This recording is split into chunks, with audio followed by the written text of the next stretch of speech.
Just got out of the gym. I have a question for you guys. The decline bench. All right, I'm just driving on my way to Adoration as I just got out of the gym. Fairlife protein shake. I'm gonna try to stay focused here.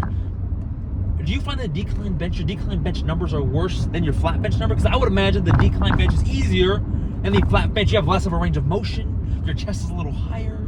You know what I mean? Maybe because of the fact you don't have leg drive, or maybe if you're not super familiar with the movement is maybe why you're weaker. I don't know. I'm quite confused because you'd imagine less of range of motion, you'd be able to lift bigger weights. But anyways, I maxed out at 315 today at a pretty solid single. Woo! But I'm curious, what are your thoughts on that? The second question I had for you, have you ever tried the double max effort method? The double max effort method, instead of having max effort and then volume, or max effort and then there's something else I'm thinking of, or dynamic, right, session, you just do double max effort. Now, quite frankly, if you're beat up and you don't want to do max effort, you just do volume work like normal. But I'm curious is if you guys ever played with the double max effort method. I've done it for a very short period of time. I kind of liked it, but I've never ran it for very long. So this week I happened to do double max effort, which is why I did the decline bench today, a variation. So we'll see how it works. We'll see if I do it again next week, how the body feels and how the week goes. Because quite frankly, you know, sometimes you gotta react with what the week gives you, with what life gives you, with what's going on. But either way, happy with the 315. And also, we are on my way to Adoration. If you don't know what Adoration is, I know this video is gonna take a turn, right? But quite frankly, this is the post-training.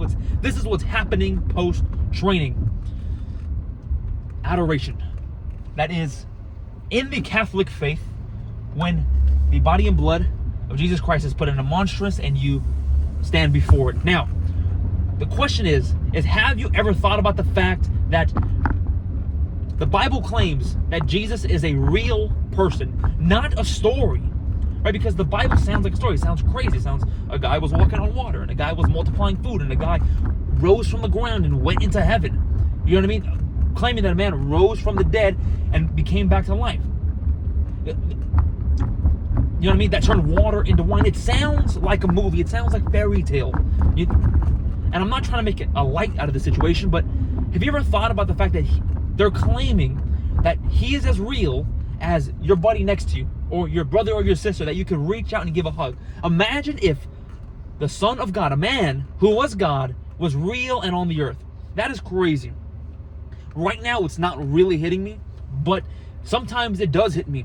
And it makes me feel crazy. Not bad crazy, but just insane. Like, do you ever think about that? For an example, the Bible and the people who defend the Catholic faith are defending the fact that Jesus was a real man who did these miracles and was raised from the dead and is the Son of God. Have you ever thought about that? Have you? It's insane.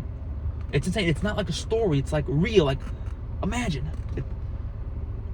It does something to you, right? And then whether or not you want to argue or look into the fact if that's real or not, but the fact is they claim that it's real. They claim that it's real, like as real as you and me talking in the camera right now. I don't know whether you believe it is true or not. I don't know, but that is what they claim, and it's quite a bold claim, because Jesus also says he is the way, the truth, and the life. There was no one besides him. Wow. Stay strong. God bless. Peace.